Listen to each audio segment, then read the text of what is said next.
Welcome to future vision study centre. இன்னைக்கு நாம் வகுப்பில் ஐரோப்பியர்கள் வருகையை பற்றி நாம் பார்க்க போகிறோம். இந்தியாவிற்கு வந்த ஐரோப்பியர்கள் முறையே போர்ச்சுகீசியர்கள், டச்சுக்காரர்கள், ஆங்கிலேயர்கள், டேனியர்கள், பிரெஞ்சுக்காரர்கள். அதாவது போடா ஓ போடா அடேபி போடா அடேபி அப்படின்னு அர்த்தம். ஷார்ட்கட் இது. போடா அடேபி வரிசைப்பட சொல்லியிருக்காங்கன்னா, போனா போர்ச்சுகீசியர்கள், டானா டச்சுக்காரர்கள், ஆனா ஆங்கிலேயர்கள், டேனா டேனியர்கள், பீனா பிரெஞ்சுக்காரர்கள். இதுதான் வந்து ஷார்ட்கட்டு. சரி, இப்போ ஞாபகம் வச்சுக்கலாம். சரி, இந்த வரிசைப்படி தான் இந்தியாவிற்கு ஆங்கிலேயர்கள் ஐரோப்பியர்கள் இந்தியாவுக்கு வர்றாங்க.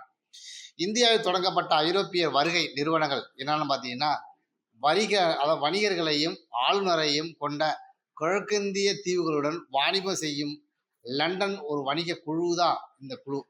அதாவது இந்த governor and company of merchant of London and trading, அதாவது ட்ரேடிங் வாணிப trading into the East Indians up to December 31 in 1600. புரியுதுங்களா? 1600 டிசம்பர் 31 தான் அந்த கல்வி இந்த கம்பெனி ஈஸ்ட் இந்திய கம்பெனியை உருவாக்குறாங்க. நெதர்லாந்தில் ஐக்கிய கிழக்கிந்திய வணிக குழு, நெதர்லாந்தில் ஒரு கம்பெனி உருவாக்குறாங்க. அதாவது இந்த United East Indian Company of the Netherlands. இது மார்ச் 20, 1602 உருவாக்குறாங்க. டேனிஷ் வணிக குழு வந்து எப்போ உருவாக்கப்பட்டதுன்னா 1616 உருவாக்குறாங்க இந்த டேனிஷ் கம்பெனி. பிரெஞ்சு கிழக்கிந்திய கம்பெனி எப்போ உருவாக்குறாங்க பார்த்தீங்கன்னா, இந்த கம்பெனிஸ் கேஷ் Indians original French East India company 1664 உருவாக்குறாங்க. பிரெஞ்சு கிழக்கிந்திய கம்பெனி எப்போ உருவாக்குறாங்க? 1664 உருவாக்குறாங்க. அடுத்ததாக பார்த்தீங்கன்னா, இந்த Ostend company of constant the merchant Flanders brief career in India 1722 தான் இந்த கம்பெனி இந்தியா முழுவதும் வருவதற்கான திட்டமிடுவதற்கு இவங்களும் திட்டமிக்கிறாங்க இந்த கம்பெனியும். அடுத்து வந்து ஸ்வீடன் கிழக்கிந்திய கம்பெனி, இந்த Swiss east India company, conference of China. புரியுதுங்களா? ஸோ சைனாவில் இந்த கம்பெனி உருவாக்கப்பட்டது 1831. ஸோ இந்த மாதிரி பார்த்தீங்கன்னா உலக நாடுகள் ஒவ்வொன்றும் தான் இந்தியா மீது போர் தொடுப்பதற்கு என்ன பண்ணுறாங்க? காரணமாக அமைவதற்காகவும் போர் படையெடுப்பதற்கும் மிக முக்கியமாக ஒரு அணியாகவே திரண்டு வந்திருக்கிறாங்கன்னு நம்ம எடுத்துக்கலாம். மேலே பார்த்துருப்பீங்க, நிறைய கம்பெனிஸ்லாம் ஒவ்வொரு நாட்டில் ஒரு கம்பெனி உருவாக்கப்பட்டு பார்த்துருப்பீங்க. இதில் பார்த்தீங்கன்னா ஈஸ்ட் இந்திய கம்பெனி இங்கிலாந்தில் உருவாக்கப்பட்ட கம்பெனி நேம் சொல்லப்படலை. ஸோ அந்த அளவுக்கு பார்த்தீங்கன்னா ஒவ்வொரு நாட்டோட கம்பெனிகளும் பார்த்தீங்கன்னா இந்தியா மீது வாணிபம் செய்வதற்கு போட்டி போட்டுக்கிட்டு கம்பெனிகளை உருவாக்கிட்டு வந்திருக்கிறாங்க. ஸோ அந்த அளவில் வந்திருந்தாலும் கூட எல்லா கம்பெனியும் இந்தியாவுக்குள்ளே வாணிபம் செய்ய வந்திருக்கிறாங்க. ஆனால் அனைவராலையும் என்ன பண்ண முடியலங்க, நிலைநிறுத்தி நிற்க முடியல. கடைசியாக நிலை நின்றவர்களை அனைவர்களையுமே வென்று கடைசியாக நிலை நின்றவர்கள் யாருன்னு பார்த்தீங்கன்னா நம்ம அந்த ஆங்கிலேயர்கள் தான் இதில் கடைசியாக நிலை நின்றுக்கிறாங்க. புரியுதுங்களா? நம்ம பார்ப்போம். இந்தியாவுக்கு அப்படி வந்த முதல் ஐரோப்பியர் யாரு அப்படின்னு பார்த்தோம்னா இந்த போர்ச்சுகீசியர்கள் தான் முதல் ஐரோப்பியர்களாக இருக்கிறாங்க. புரியுதுங்களா? கான்ஸ்டான் நோபிலை துருக்கியர்கள் கைப்பற்றிய ஆண்டு 1453. இந்தியாவிற்கு முதன் முதலாக கடல் வழி மூலம் வருகை தந்த ஐரோப்பிய நாட்டவர் யாருன்னா போர்ச்சுகீசியர் தான். இந்தியாவின் முதன் முதலாக படையெடுத்த ஐரோப்பியர் யாருன்னா அலெக்சாண்டர். நம்ம ஏற்கனவே பார்த்துருக்கிறோம் ஃப்ரீ ஹிஸ்டரியில. ஆப்பிரிக்காவின் தென்முனைக்கு புயல்களின் முனை என்று பெயரிட்டது யாருன்னு பார்த்தீங்கன்னா பார்த்தலோமியோ டயஸ் தான் பெயரிடுறார். இந்த கொஸ்டினை கேட்டுக்கிறாங்க. புயல்களின் முனையினை நன்னம்பிக்கை முனை என பெயர் மாற்றியது யாருன்னு பார்த்தீங்கன்னா போர்ச்சுகல் அரசர் 2ஆம் ஜான். ஏன்னா இதுக்கு முன்னாடி பார்த்தீங்கன்னா பார்த்தலோமியோ டயஸ் வந்து தென்னாப்பிரிக்காவுடைய தென்முனைக்கு வந்திருப்பாரு. அங்கே புயல் வீசுறது காரணமாக தப்பிச்சு திரும்ப ஓடிட்டு போயிருப்பார். அதனால அதுக்கு வந்து புயல் முனைன்னு அவர் பேர் வச்சுட்டு போயிருப்பார். ஆனால் அதன் பிறகு புயல் வச்சதுக்கு அப்புறம் அவர் என்ன சொல்றாரு, இந்த இடத்துல புயல் அடிக்குது அப்படி விஷயத்த கண்டுபிடிச்சாச்சு. அப்போ என்னது, நம்ம அடுத்தது கடந்து போவதற்கு ஒரு நம்பிக்கை கொடுத்ததுனால அதுக்கு வந்து நன்னம்பிக்கை முனை என்று போர்ச்சுகலின் அரசர் யாரு 2ஆம் ஜான் என்பவர் பேர் வச்சு. அந்த கொஸ்டின் கேட்டிருக்கிறாங்க. புதிய கடல்வழி கண்டுபிடிப்பில் முன்னோடியாக திகழ்ந்த நாடு எதுன்னு பார்த்தாலும் இந்த போர்ச்சுகல் தான்.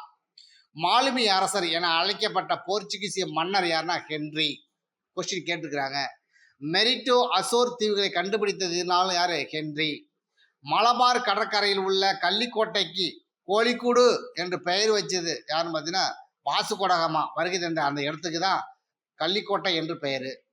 எப்போ அவர் வராரு பார்த்தீங்கன்னா மே 20, 1498 தான் வாசுகோடகாமா இந்தியாவினுடைய தென்முனையான கேரளாவில் ஒரு பகுதியான கள்ளிக்கோட்டைக்கு வந்தடைந்தார் வாசுகோடகாமா.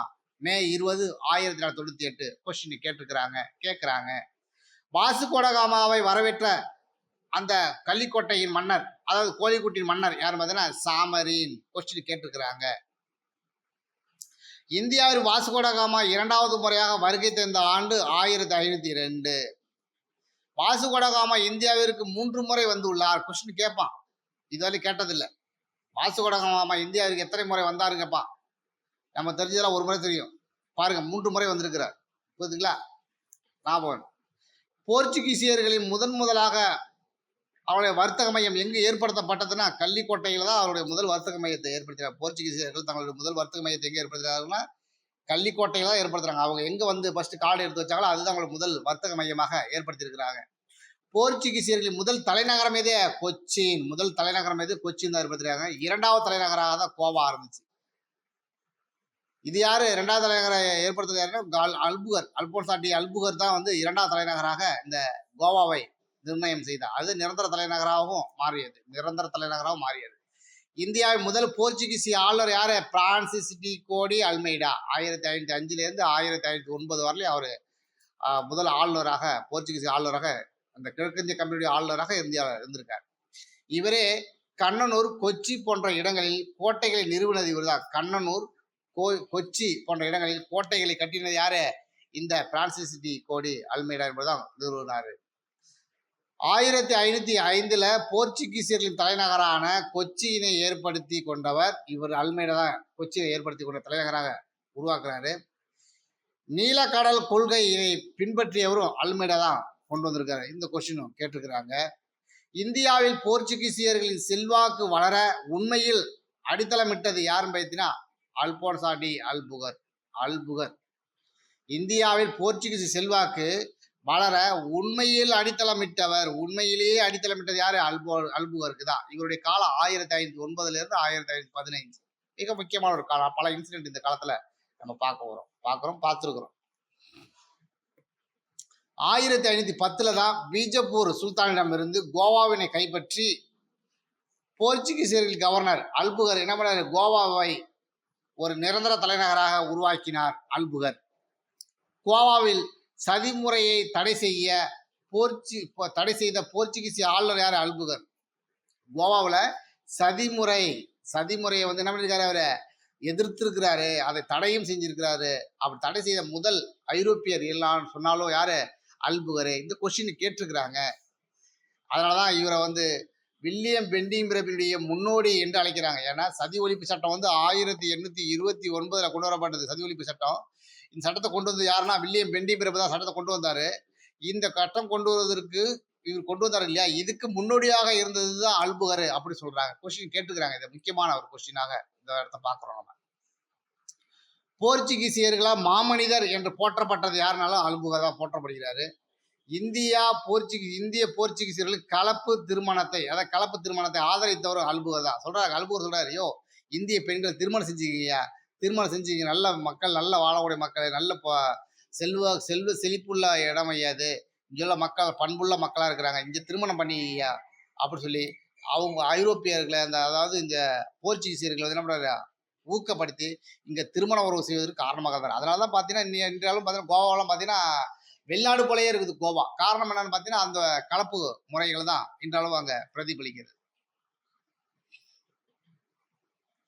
1530 பாத்தீங்கன்னா தன்னுடைய தலைநகரை இருந்து கொச்சியில இருந்து கோவாவிற்கு மாற்றியது யாரு அப்படின்னு பாத்தீங்கன்னா நிக்கோடா குன்கா. தலைநகரை மாற்றினது யாரு? நிக்கோடா குன்கா என்பவர் தான் தலைநகரை மாற்றம் செய்கிறார். இந்தியாவில் போர்ச்சுகீசியர்கள் அதிகம் விரும்பிய வாணிப பொருள் எது? மிளகு. இந்தியாவில் போர்ச்சுகீசியர்கள் அதிகமாக விரும்பி வாணிபம் செய்த பொருள் என்ன பார்த்தீங்கன்னா மிளகு. இந்தியாவில் அச்சு இயந்திரத்தை அறிமுகப்படுத்திய ஐரோப்பியர்கள் யாருனாலும் போர்ச்சுகீசியர் தான் அறிமுகப்படுத்துறாங்க. இந்தியாவில் பென்சில் இந்த படமாக வரைகிற பென்சில், அந்த பென்சிலை அறிமுகப்படுத்திய ஐரோப்பியர்களாலும் இந்த போர்ச்சுகீசியர்கள் தான். இந்தியாவுடன் போர்ச்சுகீசிய பகுதியான கோவா, டையூ, டாமன் போன்ற இணைக்கப்பட்ட ஆண்டு 1964. அப்ப இந்தியாவிற்கு முதலாக வந்த ஐரோப்பியர்கள் என்னால் யாரு? போர்ச்சுகீசியர்கள். இந்தியாவிற்கு இருந்து வெளியே சென்ற கடைசி ஐரோப்பியர்கள் சொன்னாலும் போர்ச்சுகீசியர்கள். 1961 இந்தியாவை வெளில போறாங்க. இந்திய பகுதியை முழுமையாக இந்தியாவோட ஒப்படைச்சிட்டு போறாங்க. இந்தியாவினை விட்டு வெளியேறிய கடைசி ஐரோப்பியர்கள் யாரு? போர்ச்சுகீசியர்கள். சொன்னமா இல்லையா? ஸோ இந்த மாதிரி மிக முக்கியத்துவமா இந்த போர்ச்சுகீசியர்கள் உடைய ஆதிக்கம் செலுத்திய இடங்கள் எங்கெங்கெல்லாம் பார்த்தீங்கன்னா, கொச்சின் 1501 உருவாக்குறாங்க. கண்ணனூர்ல இப்படி வடிவதார்த்தம் 2002 உருவாக்குறாங்க. கோவா 510 உருவாக்குறாங்க. டையூ டாமன் 1534 கைப்பற்றி செய்கிறாங்க. ஹூக்ளி 1537, சால்செட் பசின் 1739, சிட்டகாங் 1665, பம்பாய் 1662 போன்ற இடங்கள்லாம் பார்த்தீங்கன்னா எங்களுடைய வணிக தளத்தையும் தலைநகரங்களையும் விரிவாக்கி மிக பரந்ததொரு அரசையும் சிறப்பான ஒரு வாணிப முறையை இவங்க இந்தியாவில் ஏற்படுத்தியிருக்கிறாங்க. இவர்கள் ஹூக்ளியை 1632 ஷாஜகானிடமிருந்து வாங்குறாங்க. 1632 சால்செட் பசின் இந்த 2 பகுதியையும் 1739 மராட்டியர்களிடமிருந்து இழந்துட்டாங்க. இவங்க ஷாஜகானிடம் ஹூக்ளி என்ற பகுதி வாங்கினாங்க. அதன் பிறகு சால்செட் பசின் என்ற இடங்களை 1739 மராட்டியர்களிடம் இறந்தார்கள் இந்த போர்ச்சுகீசியர்கள். புரியுதுங்களா? இந்த போர்ச்சுகீசியர்களை தொடர்ந்து வந்தவர்கள் தான் யாருன்னா டச்சுக்காரர்கள் வராங்க. டச்சுக்காரர்கள் எந்த நாட்டை சார்ந்தவர் பார்த்தீங்கன்னா ஹாலந்து இல்லை நெதர்லாந்து நாட்டை சார்ந்தவர்கள் அப்படின்னு சொல்கிறோம். ஹாலந்து நெதர்லாந்து நாட்டை சார்ந்தவர்கள் தான் டச்சுக்காரர்கள் சொல்கிறோம். டச்சு கிழக்கிந்திய கம்பெனி நிறுவப்பட்ட ஆண்டு 1602. டச்சு கிழக்கிந்திய கம்பெனி நிறுவப்பட்ட ஆண்டு 1602 தான் உருவாக்குறாங்க டச்சு கிழக்கிந்திய கம்பெனி. இந்தியாவுக்கு வருகை தந்த முதல் டச்சுக்காரர் யாருன்னு பார்த்தீங்கன்னா கர்னிலியஸ் டி ஹெட்ஸ்மன் என்பவர் தான் முதல் டச்சுக்காரராக இருக்காரு. இந்தியாவில் டச்சுக்காரர்கள் முதலில் கோட்டை கட்டிய இடம் எதுனா பழவேற்காடு. எங்க இருக்க? சென்னையிலேருந்து ஒரு 62 கிலோமீட்டர்ல இருக்கு பழவேற்காடு. அதை புலிக்காட் அப்படின்னு சொல்லுவாங்க. யாரு? போர்ச்சுகீசியர் டச்சுக்காரர்கள் என்ன பழவேற்காட்டை புலிக்காட் அப்படின்னு சொல்லுவாங்க. ஏன்னா பழவேற்காடு ஒரு புலிகள் சரணாலயமாக இருப்பதால் அதை புலிக்காட் அப்படின்னு சொல்றாங்க. டச்சுக்காரர்கள் முதலில் ஏற்படுத்திய வாணிப தளம் எங்கன்னா மசூலிப்பட்டினத்தை ஏற்படுத்துறாங்க. 1605 ஏற்படுத்துறாங்க. கொஸ்டின் கேட்டிருக்கிறாங்க. டச்சுக்காரரின் தலைமையிடம் எது பார்த்தீங்கன்னா புலிக்காட்டு தான் இருந்துச்சு. ஆரம்பத்தில் 1699-90 வரை அது புலிக்காடு தலைநகராக இருந்துச்சு. 1690க்கு பிறகு டச்சுக்கார தலைநகராக மாற்றப்பட்ட இடம் எதுன்னு பார்த்தீங்கன்னா நாகப்பட்டினத்தை பின்னாடி தலைநகராக மாத்திட்டாங்க. போர்ச்சுகீசியர்களுக்கு எதிராக வணிகத்தில் முதலில் போட்டியிட்டவர்கள் யாருன்னு பார்த்தீங்கன்னா இந்த டச்சுக்காரர்கள் தான். ஏன்னா போர்ச்சுகீசியர்களை தொடர்ந்து இந்தியாவிற்கு வந்த ஐரோப்பியர்கள் யாரும் டச்சுக்காரர்கள் தான் இருக்கிறாங்க.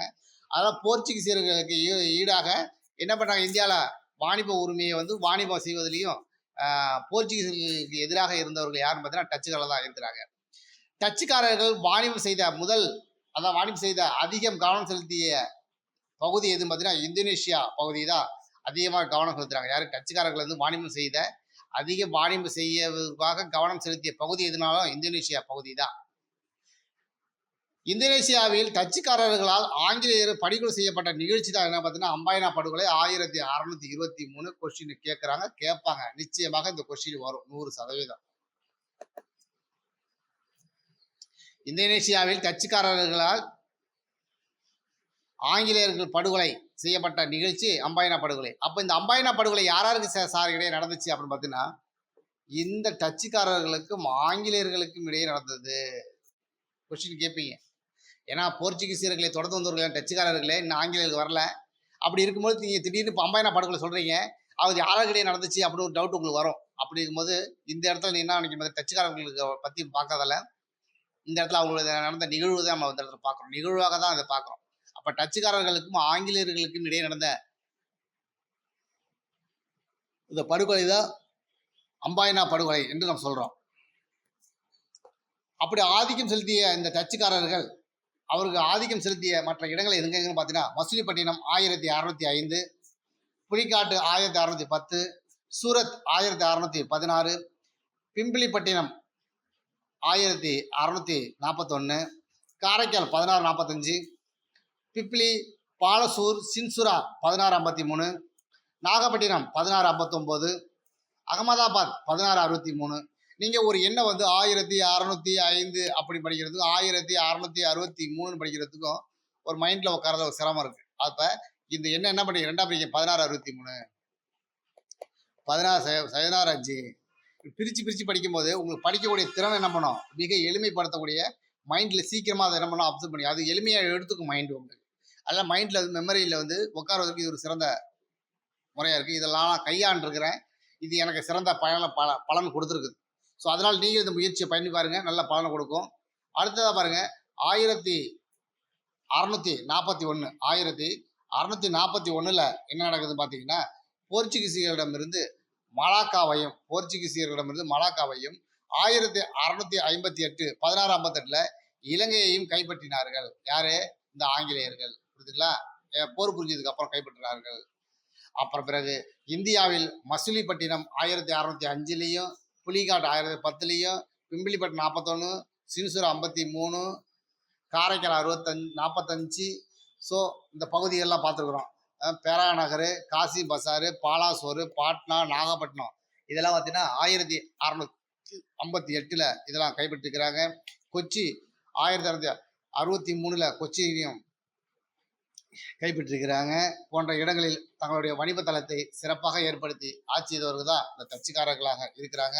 அடுத்த டச்சுக்காரர்கள் தொடர்ந்து வந்தவர்கள் யாருன்னு பார்த்தீங்கன்னா டேனியர்கள் வராங்க. இந்த டேனியர்கள் வந்து டென்மார்க் நாட்டை சார்ந்தவர்கள் தான் டேனியர்கள் சொல்கிறோம். டேனிஷ் கிழக்கிந்திய கம்பெனி நிறுவப்பட்ட ஆண்டு 1616 தமிழ்நாட்டில் 1620 தரங்கம்பாடியிலும், கேரளாவில் வந்து 1616 வந்து கேரளாவிலும், இடவாளில் வந்து 1676 ஏற்படுத்தியிருக்கிறாங்க.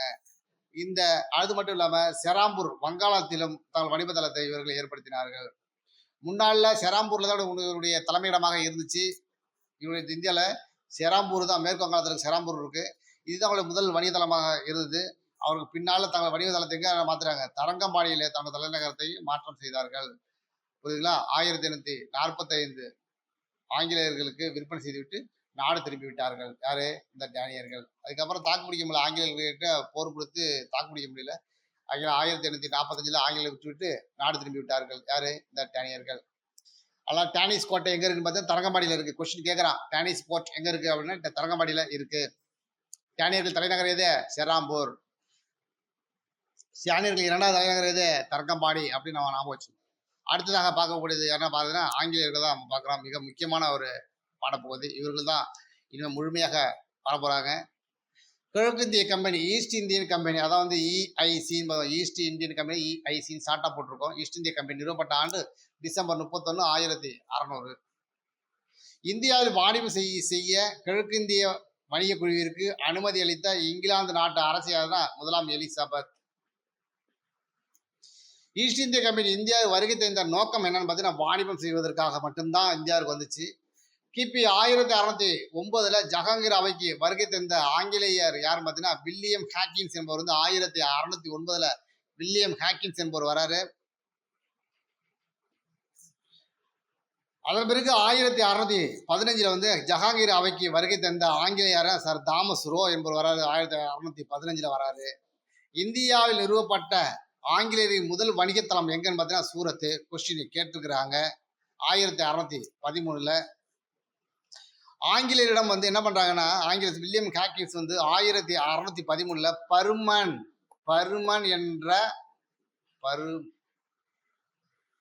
பர்மன் என்ற அனுமதி கடிதத்தை பெற்றுதான் ஆங்கிலேயர்கள் என்ன பண்றாங்க இந்தியாவில் வணிபம் செய்ய ஆரம்பிக்கிறாங்க. அதன் பிறகு பார்த்தீங்கன்னா 1639 சென்னை பகுதியை வந்து சந்திரகிரி மன்னரிடமிருந்து விலைக்கு வாங்கியவர் யாருன்னா பிரான்சிஸ் டே என்பவர் வாங்குறாரு. அங்க வாங்கி 1640 ஜெயின் ஜார்ஜ் கோட்டை, முதல்ல ஜெயின் ஜார்ஜ் கோட்டை இருக்கு பாருங்க, இன்னைக்கு தலைமைச் செயலகமா இருக்கா இல்லையா, அதான் ஜெயின் ஜார்ஜ் கோட்டைங்கிறது. அந்த ஜெயின் ஜார்ஜ் கோட்டையை கட்டியவர் யாருக்குன்னா பிரான்சிஸ் டே என்பவர் தான் கட்டுறாரு. இங்கிலாந்து மன்னர் இரண்டாம் சார்லஸுக்கு போர்ச்சுகல் நாட்டவரால் சீதனமாக வழங்கப்பட்ட பகுதி எதுனா மும்பை பகுதி. இப்போ இங்கிலாந்து மன்னர் இரண்டாம் சார்லஸுக்கு வந்து போர்ச்சுகல் மன்னர் என்ன பண்றாரு, சீதனமா ஒரு பகுதியை கொடுக்குறாரு அவருக்கு. ஏன்னா அவர் வந்து ஏற்கனவே போர்ச்சுகல் வந்து இந்த இந்தியாவில் என்ன பண்ணிருக்காங்க, ஆட்சி பண்ணிட்டு இருந்தாங்க. ஆட்சி பண்ணிட்டு இருக்கும்போது போர்ச்சுகல் இளவரசியை வந்து இங்கிலாந்து மன்னர் 2ஆம் சார்லஸ் திருமணம் செய்கிறார். அப்படி திருமணம் செய்யும்போது இந்த போர்ச்சுகல் மன்னர் என்ன பண்றாரு கேட்டீங்கன்னா, தன்னுடைய ஆட்சி பகுதி வந்து ஏற்கனவே இந்தியாவில் இருக்கிறதால அந்த பகுதி சீதனமாக, மும்பை பகுதி சீதனமாக யாருக்கு கொடுக்குறாங்க, 2ஆம் சார்லஸுக்கு கொடுக்குறாங்க. 2ஆம் சார்லஸ் அந்த பகுதி என்ன பண்றாருன்னு பார்த்தீங்கன்னா, ஏற்கனவே இந்தியாவில் ஈஸ்ட் இந்திய கம்பெனி அவங்க நாட்டு கம்பெனி வந்து வாணிபம் செஞ்சுட்டு இருக்கிறதால அந்த வாணிக கம்பெனிக்கு இவர் என்ன பண்றாரு, அந்த உரிமையை விட்டு கொடுத்தார். உரிமையை விட்டு கொடுக்கல, உரிமையை என்ன பண்றாருன்னா 10 பவுண்டு புரியுதுங்களா, 10 பவுண்டு வாடகைக்கு அவருக்கு அந்த ஈஸ்ட் இந்திய கம்பெனிக்கு விட்டுட்டாரு 1668. யாரு, இந்த இங்கிலாந்து மன்னர் 2ஆம் சார்லஸ். கொல்கத்தாவில் வணிக தளத்தினை 1690 ஆங்கிலேயர் அமைக்க அனுமதி அளித்த முகலாய மன்னர் யாருன்னா அவுரங்கசீப்பு. கொல்கத்தாவில் வணிக தளத்தை அமைப்பது பாருங்க, சூரத்தில் வணிக தளத்தை அமைப்பதற்கு அனுமதி வழங்கினது யாரு, ஜஹாங்கீர். அவ கொல்கத்தாவில் வணிக தளம் அமைப்பதற்கு அனுமதி அளித்தது யாரு, அவுரங்கசீப். கொஸ்டின் கேட்பாங்க, பார்த்துக்குங்க. கொல்கத்தா நகரை உருவாக்கியவர் யாருன்னு பார்த்தீங்கன்னா இந்த ஜாப் சார்னாக் என்பது தான் உருவாக்குறாரு. கொல்கத்தா நகரை உருவாக்குன யாருன்னா ஜாப் சார்னாக் தான் உருவாக்குறாரு. எந்தெந்த நகரை உருவாக்குறாரு பார்த்தீங்கன்னா சுதநதி, காளியாட்டம், கோவிந்தர்போர் என்ற போன்ற கிராமங்களை இணைத்து தான் கல்கத்தா என்ற நகரை உருவாக்குறாரு. சுதநதி, காளியாட்டம், கோவிந்தபூர் நகர கிராமங்களை இணைத்து தான் கல்கத்தா என்ற நகரை அவர் உருவாக்கி இருக்கிறாரு. யாரு, ஜாப் சார்னாக். கிபி 1690 பார்த்தீங்கன்னா ஆங்கிலேயரால் கட்டப்பட்ட கோட்டை என்னன்னு பார்த்தீங்கன்னா ஜெயின் டேவிட் கோட்டை. இது எங்க இருக்குன்னா கடலூர்ல இருக்கு. 1690 ஆங்கிலேயர்களால் கட்டப்பட்ட கோட்டை என்ன, ஜெயின் டேவிட் கோட்டை. இது கடலூர்ல இருக்கு. அடுத்து அதே 1690 பார்த்தீங்கன்னா ஆங்கிலேயர் கட்டப்பட்ட மற்றொரு கோட்டை கொல்கத்தாவில் இருக்கு. என்னன்னு பார்த்தீங்கன்னா வில்லியம் கோட்டை. இங்கிலாந்து மன்னர் 3ஆம் வில்லியத்தின் நினைவாக கட்டப்பட்டது தான் இந்த வில்லியம் கோட்டை. அவர் பேரை அதை சுற்றிக்கிறாங்க. இங்கிலாந்து மன்னர் 3ஆம் வில்லியத்தின் நினைவாக பெயரிடப்பட்ட கோட்டை தான் வில்லியம் கோட்டை. இந்தியாவில் ஆங்கிலேயர் வாணிபம் செய்த முதல் வாணிப பொருள் எது, இண்டிகோ. இந்தியாவில் ஆங்கிலேயர் வாணிபம் செய்த முதல் வணிக பொருள் எது, இண்டிகோ என்ற பொருள். இந்தியாவில் ஈஸ்ட் இந்திய கம்பெனி ஆட்சி முடிவுக்கு வந்த ஆண்டு 1858. புரியுதுங்க. ஈஸ்ட் இந்திய கம்பெனி எல்லாம் புரிஞ்சுக்கணும். இந்தியாவில் ஈஸ்ட் இந்திய கம்பெனி அதாவது கிழக்கிந்திய கம்பெனி முடிவுக்கு வந்த ஆண்டு 1858. புரியுதுங்களா. ஏன் அப்படின்னு பார்த்தீங்கன்னா 1857 என்ன நடக்குது, பிரெஞ்சு அதாவது பெருங்கலகம் நடந்துச்சா இல்லையா, பெருங்கலகம். இந்த பெருங்கலகத்துக்கு பிறகுதான் என்ன பண்றாங்க கேட்டீங்கன்னா இந்த ஈஸ்ட் இந்திய கம்பெனி ஒழிக்கப்பட்டு அந்த கம்பெனியுடைய ஃபுல் பவர் யார் எடுத்துக்கிட்டா, பிரிட்டிஷ் அரசு எடுத்துக்கிட்டு. புரியுதுங்களா.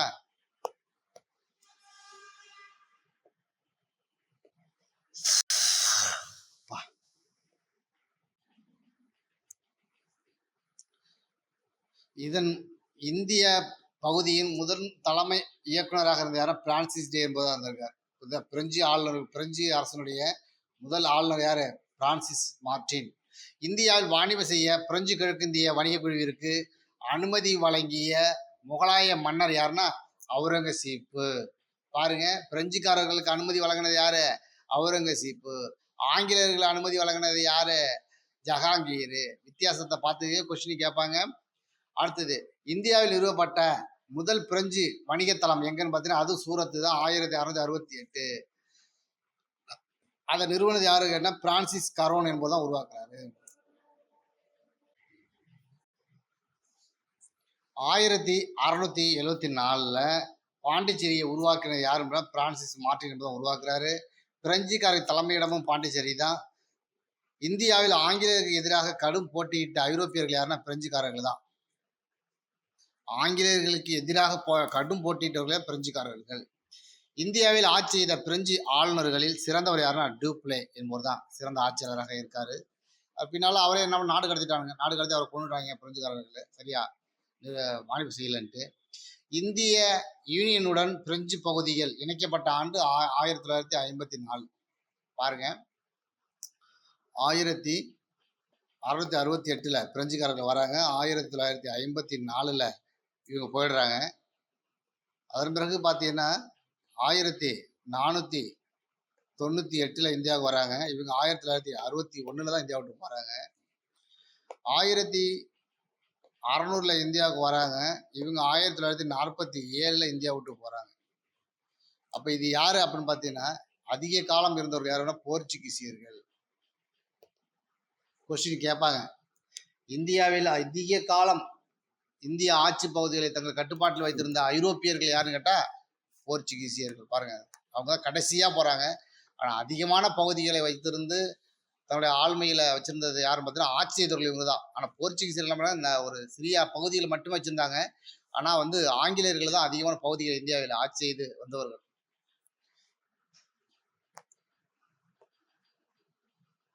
இந்த பிரெஞ்சுக்காரருடைய ஆதிக்க பகுதிகள் எது எதுன்னு பார்த்தோம்னா, சூரத்து 1668 பானிபவர் பெறுறாங்க. மசிலிப்பட்டினம் 69, சாந்தோம் 72, பாண்டிச்சேரி 73, சந்திரநாகூர் 74, மாகி 25 725, காரைக்கால் 39. இந்த பிரெஞ்சுக்காரர்கள் பாண்டிச்சேரியில ஒரு கோட்டையை கட்டுறாங்க. அந்த கோட்டைக்கு பேர் வந்து லூயி கோட்டைன்னு பேரு.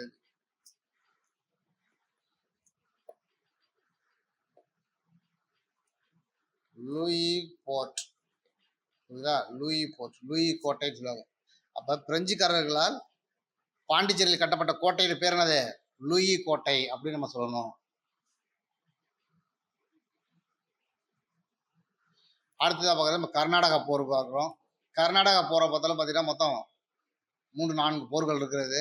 அதில் ஆங்கிலேயர்களுக்கும் பிரெஞ்சுக்காரர்களுக்கும் இடையே நடந்த போர்களை தான் வந்து நம்ம என்ன பண்ணுறோம்னா கர்நாடக போருக்கு பார்க்குறோம். கர்நாடக போர் யாருக்கு நடந்துச்சுன்னா இந்த ஆங்கிலேயர்கள் பிரெஞ்சுக்காரர்கள் இடையே நடந்த போர் தான் கர்நாடகா போர். முதல் கர்நாடகா போர் 1746-48 நடந்துச்சு.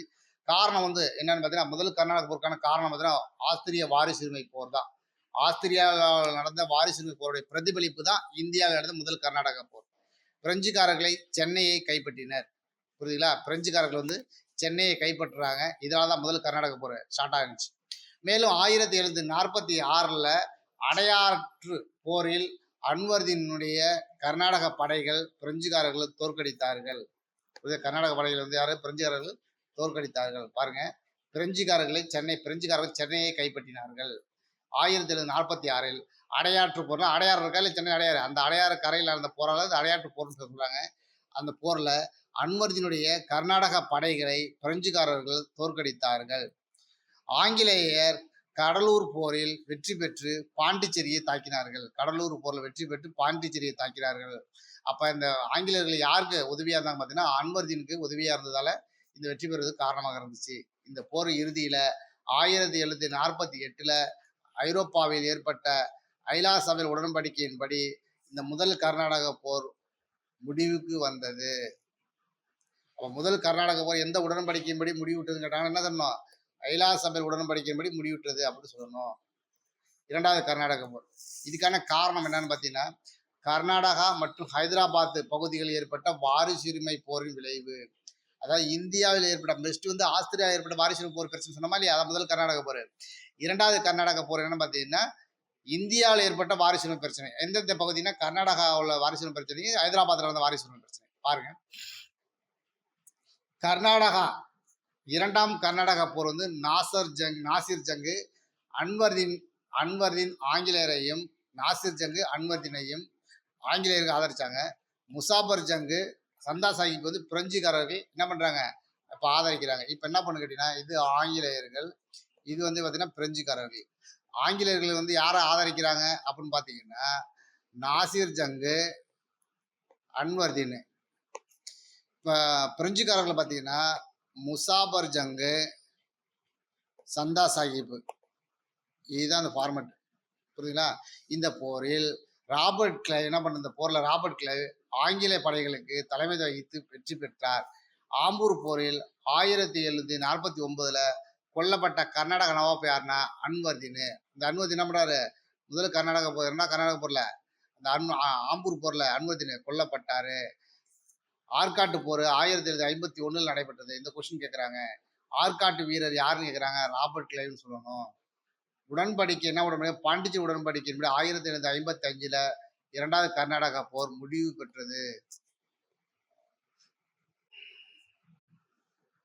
ஆங்கிலேயருடன் பாண்டிச்சேரி உடன்படிக்கையில் கையெழுத்திட்ட பிரெஞ்சு ஆளுநர் யாருன்னா கோத்தியூ. புதிதாக கோத்தியூ என்பவர் தான் அந்த ஆங்கிலேயருடன் ஆங்கிலேயருடன் பாண்டிச்சேரி உடன்படிக்கையில் கையெழுத்திட்ட பிரெஞ்சு ஆளுநர் யாருன்னா கோத்தியூ என்பவர் தான் இந்த கையொப்பம் விடுறாரு. மூன்றாவது கர்நாடக போர். காரணம் என்னன்னு பார்த்தீங்கன்னா 7 ஆண்டு போர். ஐரோப்பாவில் நடைபெற்ற 7 ஆண்டு போரினுடைய பிரதிபலிப்பு தான் இந்தியாவில் நடந்த மூன்றாவது கர்நாடக போருக்கான காரணம். பிரெஞ்சு படைகளுக்கு தலைமை ஏற்றவர் யாருன்னா கவுண்ட்லி லாலி என்பவர் தான் தலைமை ஏற்றாரு. கவுண்ட்லி லாலி என்பவர் தான் தலைமை ஏற்றாரு. ஆங்கிலேய படைகளுக்கு சர் அயர்குட் என்பவர் தலைமை தாங்கினாரு. பிரெஞ்சு படைகளுக்கு கவுண்ட்லி லாலி என்பவர் தலைமை தாங்கினாரு. ஜனவரி 22, 1760 வந்தவாசி போர் படை வெற்றி பெற்றது. வந்தவாசி போர் எப்ப நடந்துச்சுன்னா 1760 ஜனவரி 22 வந்தவாசி போர் நடைபெற்றது. ஆங்கில படைகள் வெற்றி பெற்றது. இதெல்லாம் சார் அயர்குட் வந்தவாசி வீரர் என்று அழைக்கப்படுகிறாரு. இந்த கொஸ்டின்லாம் கேட்டுக்கிட்டே இருக்கிறாங்க. இந்தியாவில் பிரெஞ்சுக்காரர்களின் செல்வாக்கிற்கு முற்றுப்புள்ளி வைத்த போர் என்னன்னு பார்த்தீங்கன்னா வந்தவாசி போர். மூன்றாம் கர்நாடக போர் பாரிஸ் உடன்படிக்கையின்படி முடிவுற்றது 1763. இந்தியாவில் ஆங்கிலேய ஆதிக்கத்தை ஏற்படுத்திய காலகட்டத்தை 5 பிரிவுகளாக நம்ம என்ன பண்ணலாம் பார்க்கலாம்.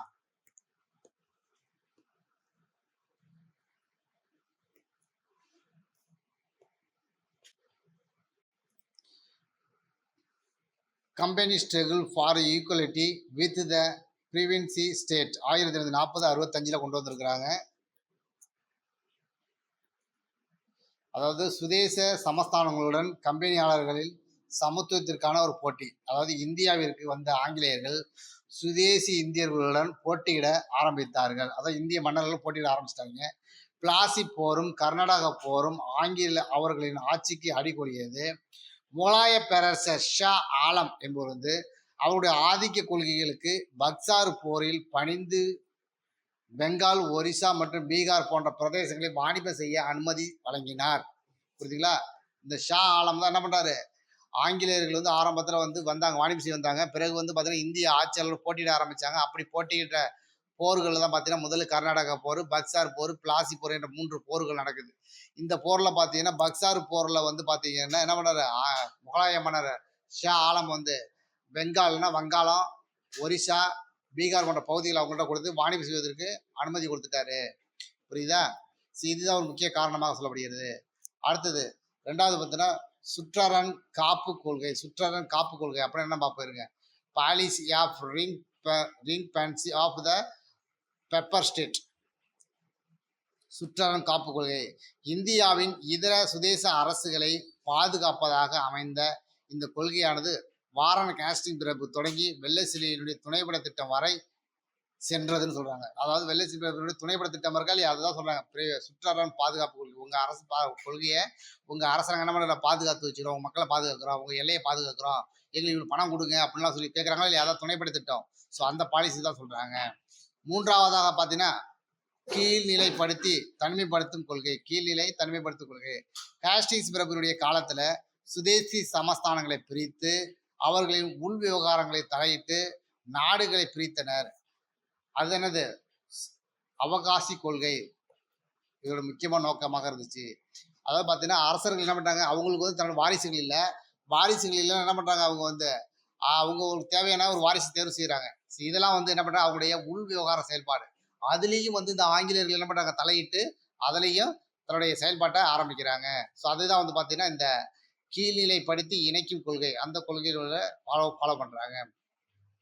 அதுக்கப்புறம் பார்த்தீங்கன்னா பாலிசி ஈக்குவல் ஃபெடரேஷன், சமத்துவ கூட்டாட்சி கொள்கை. அதாவது பார்த்தீங்கன்னா இந்திய அரசியல் சட்டம் 1935 படி விருப்பமான சுதேச சமஸ்தானங்கள் இந்திய அரசுடன் இணைய அனுமதிக்கப்பட்டது. கூட்டாட்சி அசம்பிளியும், அதாவது அசம்பிளி கூட்டாட்சி அமைப்புன்னு சொல்லுவாங்க. அது அசம்பிளினா கூட்டாட்சி அமைப்பு மாநில பிரதிநிதி அவையும் அமைக்கப்பட்டது. ஆனால் கூட்டாட்சி நடைமுறைப்படுத்த முடியவில்லை. இதன்படி இந்திய அரசானது சுதந்திரத்திற்கு பிறகு கூட்டாட்சி அரசாக மலர்ந்தது. சர்தார் வல்லபாய் பட்டேலுடைய பெரும் முயற்சியின் பிறகு 562 சமஸ்தானங்கள் இந்திய யூனியனில் இணைக்கப்பட்டது. எத்தனை சமஸ்தானங்கள்? 562 சமஸ்தானங்கள். 1953 மாநில சீரமைப்பு குழு அதை பசல் அலி தலைவராகவும் பண்டிட் ஹிருதயநாத், கேஎம் பணிக்கர், புரியுதுங்களா, இவங்கெல்லாம் சேர்ந்து ஒரு குழுவாக அமைஞ்சு என்ன பண்ணுறாங்க, இந்த மாநில மறுசீரமைப்பு குழுவில் செயல்படுறாங்க. அதை பசல் அலி கமிட்டின்னு சொல்லுவாங்க. உங்களுக்கு தெரியும் 1953 இவங்க சில சொல்கிறாங்க, அதாவது மொழி வாரியில் மக்களை பிரிக்க முடியும், வேறு எதுவும் முறிக்க முடியாது அப்படி சொல்கிறாங்க. இதுக்கு முன்னாடி பார்த்தீங்கன்னா சில கமிட்டி அமைச்சாங்க. அந்த கமிட்டிலெல்லாம் வந்த பரிசீலனை கருத்தானது சரியான முறையில் இல்லை. கடைசியாக இந்த பசல் அலி கமிட்டியை தான் ஏற்றுக்கிட்டாங்க. 1955 16 மாநிலங்களையும் 3 யூனியன் பிரதேசங்களையும் அமைக்க பரிந்துரை செய்தது பசல் அலி கமிட்டி. அதன் பிறகு 1956 மறுசீரமைப்பு சட்டத்தின்படி 14 மாநிலங்கள் மற்றும் 6 யூனியன் பிரதேசங்கள் என அமைக்கப்பட்டு பிரிக்கப்பட்டது. ஸோ அதன்படி தான் இன்னைக்கு பார்த்தீங்கன்னா நம்மள்ட்ட வந்து பிரதேசங்களும் எல்லாமே நம்மள்ட்ட தொடர்ந்து இருக்குது. புரியுதுங்களா நண்பர்களே, நல்லா படிங்க. நம்ம அடுத்த பகுதியில் பார்ப்போம். நன்றி.